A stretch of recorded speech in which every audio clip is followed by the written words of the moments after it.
Democratic Congressman Adam Smith of Washington. He's the ranking member of the House Armed Services Committee. Adam, it's good to see you again. You knew me when I was 31, and we served together on the Armed Services Committee. And let me just say, I'm sorry for anything. I think you had very everything. sound judgment back then, Joe. Thank you so much. I am forgiven. I appreciate that, Mr. Chairman. I'm curious. Help us. I talked to Chuck Schumer, and I was trying to get him to say two things can be true at once. One, it's very good that a terror state's military capabilities have been eroded significantly. At the same time, it may be a geopolitical mess out there. How do you balance those two things? Well, I think that is the exact point, is there are two separate sets of goals. I mean, there's been a lot of talk about how Trump has moved the goalposts. What's he really trying to accomplish? He says one thing, he says another. It's actually easy to break it down into two sets of goals. One, degrade Iran's military capability. OK, and that's the Navy, the missiles, the missile launchers, the drones, presumably the nuclear program. And that basically involves our military identifying targets and taking them out. And they're very good at that. And they've done that very, very well. So when you hear from the administration or the Pentagon, we're ahead of schedule, we're meeting our goals, everything's great, that's what they're talking about. But that's not really meaningful in the long term. That doesn't fundamentally change Iran's role in the region. And that is the second set of goals. That is the implicit promise of all of this, is when this is done, Iran will be a fundamentally changed country on well, at least three, maybe four big things. One, they will no longer have a nuclear program. They will no longer be building ballistic missiles. They will be no longer supporting terrorist regimes in the region. And the fourth one is that they'll treat their people better. That one sort of hangs out there as more of a hope. But the first three, that's what would make a strategic difference. And that is where we're making no real progress on that fundamental strategic change. As I think you said earlier, now we've got Iran realizing that they can control the Strait of Hormuz. So we're not making progress on that, even as we are degrading them. But towards what point?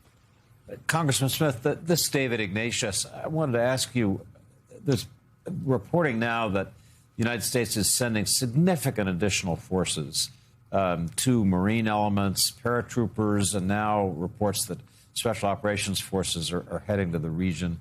As you look at these reports, are you concerned that ground operations may be developing soon? As a ranking member of the committee, what's your judgment about whether that's wise or not? Just give us a sense about these new forces and perhaps new elements of the conflict that are ahead.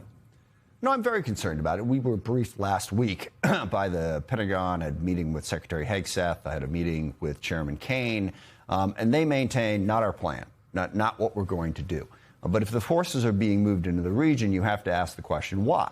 And there's large enough forces. They're certainly larger than what you would use for just a basic search and rescue mission. I've heard that explanation. Someone gets shot down, we got to go in and get them. But what are they going to be used for? We cannot get a clear answer to that question. But why move them there if you're not going to use them? That's the question that really worries me. Congressman, over the weekend, the president spoke to the Financial Times and seemed to kind of be preparing people for the idea that there might be an assault on Kharg Island.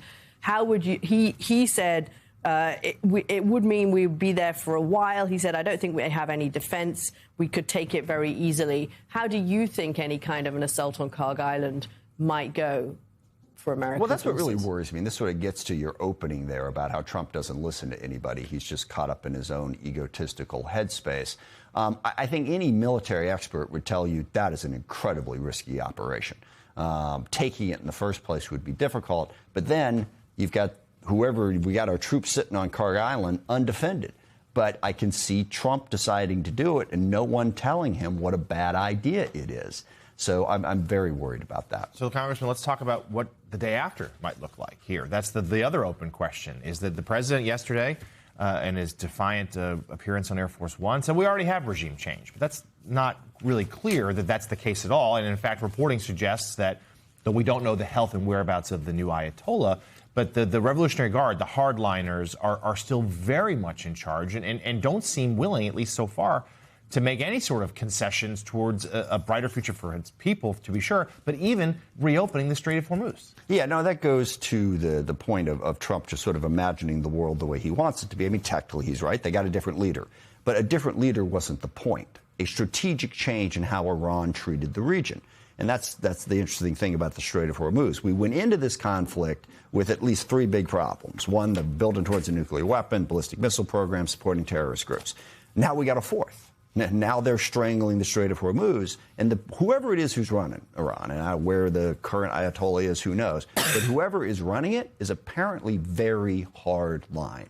Dug in, determined to stick with the death to Israel, death to America. We're exporting, a revolution everywhere. They don't seem to have changed their policies except to harden even worse and to have discovered a new choke point on us. So don't forget about 13 service members have lost their lives, hundreds have been injured, thousands of civilians killed, gas prices skyrocketing, global economy collapsed, all to wind up in a somewhat worse place with Iran than we were when we started this, except, okay, they got fewer missiles, but they still have enough to threaten. Congressman, I want to ask you about the Strait of Hormuz. In all your briefings, was there talk at all of ships, American destroyers? Because what seems, A, do you think we can regain control of the Strait of Hormuz if we put some ground troops along the Iranian coastline? And B, is there a movement of destroyers and these escort ships that would be needed to start reopening it? Or are European countries sending them? I just don't see any reporting of that most basic thing. This is yet another thing that has not been thought out with the degree of sophistication that it needs to be. Okay, how are you going to protect the Strait of Hormuz? Let's say you put a bunch of escorts in there. Answer your question, no. Nothing seems to have been moved to really sort of get there. But let's say we did. Let's say that France and Great Britain never said, okay, we're all in, Mr. President. How do we do this? You can't really do it because what you have to be able to do for commercial shipping is you don't have to be able to protect them. You have to be able to guarantee that they're going to get through without being shot at. And you cannot guarantee that because it's just not that hard to have a drone or a mine or a suicide ship. And if you go to the commercial shipping people, and this is the conversation, okay, we can protect you. Can you guarantee that? Kind of, but not 100%. I'm going to say we're out. Okay? It's the same thing that's happening in the Red Sea. The Houthis have stopped shooting because of Operation Rough Rider a year ago, but no commercial traffic has not significantly increased through the Red Sea because nobody wants to be the first commercial ship when the Houthis change their mind. They're still there. They still threaten it. Iran is still there. They still threaten it. You can't send ships. You have to change Iran's intentions. And that is much, much harder, and we've actually been pushing it in the other direction. So, Adam, it sounds like there is no leaving Iran, leaving the area until we have a negotiated deal with the Iranians. Is that where we are? We're not going to be, and this is why Trump is so clueless. Trump only has one move, and that basically, I'll clean this up a little bit for the purpose of the television. He comes in, he punches you in the face, gets you to submit, and then gets what he wants. That's the move he's got. Well, he came in, he punched Iran in the face. They looked back at him and said, we're still here. What's his move now? Well, his move is he's got to get to some kind of negotiated settlement. Now, look, and who knows? I mean, maybe a week from now, Iran wakes up and says, uncle. Yeah, I mean, the future is notoriously hard to predict, but it certainly doesn't seem likely. And if that's the case, then the only path is some sort of negotiated settlement. And we've weakened our position in that because Iran took our best punch. They're still standing. And remember, they don't have to do that much. They just have to survive and be able to threaten us. We have to be able to defeat them because Trump started this war. Well, and as you said, we never know what's going to happen a week from now. I mean, the collapse of the Soviet Union taught us that. So who knows? Maybe tomorrow, maybe next week, maybe 2 weeks from now, they throw their hands up, say we can't do it. We don't know right now. But based on what we know, the chaos, the economic chaos, what's going on in the Straits, the fact that as of this Monday morning, Iran appears to be able to continue striking back not only at the United States, but our allies in the region. I want you, just for argument's sake, we will say the president was wrong in the way he built up to this war. He was wrong in the way he prepared for the war.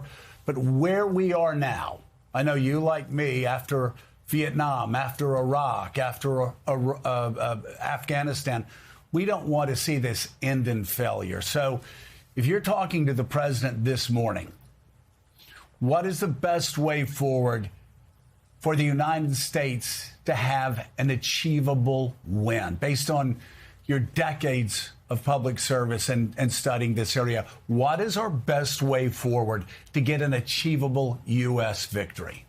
Two quick things about that. First of all, I learned a slightly different lesson from those examples that you said. I don't buy into the sunk cost fallacy. I don't buy into the idea that, well, we started it, we've had all these losses, we can't possibly quit now.